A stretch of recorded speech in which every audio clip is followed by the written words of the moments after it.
Okey.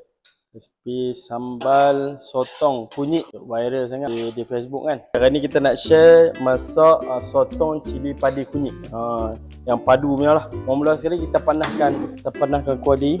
Kita tengok sotong dia bila kita sangai dia keluar ayaknya. Dia ayak punya banyak. So kita perlu sangai dia. Tapi kita basuh lagi sekali dan kita tapis ayak dia. Okey, ni kita nak sediakan bahan dia, cili padi dah 15 biji.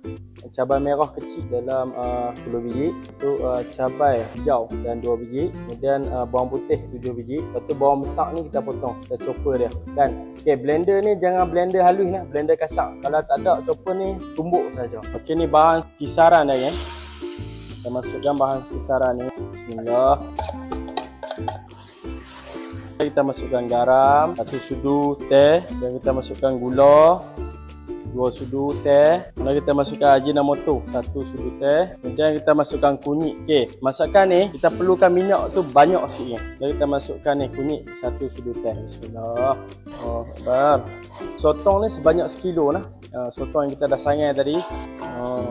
Dia semudah itu kan. Punya senang resipi ni. Kena nasi putih panas-panas kan dengan sotong ni. Okey. Resipi sambal sotong kunyit. Nak resipi ni, publish video ni, tu boleh ambil share video ni.